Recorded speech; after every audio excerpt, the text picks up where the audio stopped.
Governor of New York State has announced one of the first U.S. trade missions to Cuba to promote New York businesses and New York State as a destination for investment. New York City is home to the second largest Cuban community in the United States, and reactions so far to closer ties have been mixed. Karina Huber reports.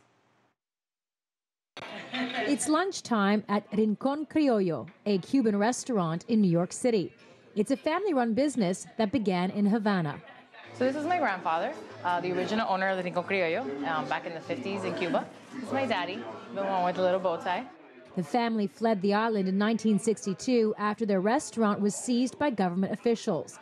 For many Cuban Americans living in New York City, Rincón feels like home, a home many escaped from and never returned to. I live in this country for 35 years. I come in 1980. But Dominguez could return, as new rules make it easier for Americans to travel to Cuba. New York's governor has also announced a trade mission to the island.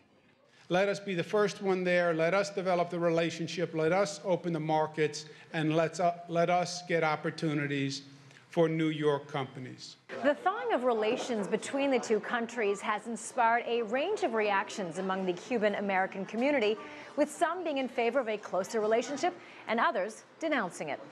The only people who want to get benefits is the communist people, Castro, the governor for the United States. But regular people, poor people, don't want to see the benefits.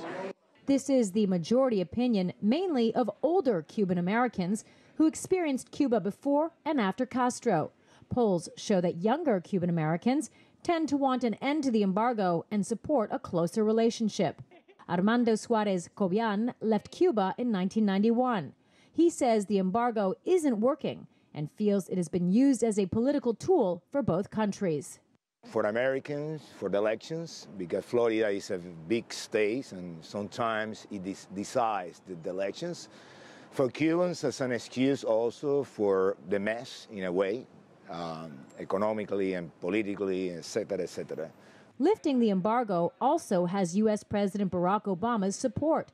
Now it has to go to the Republican-controlled Congress for a vote, and there is pressure from business groups eyeing Cuba to vote yes. Karina Huber, CCTV, New York.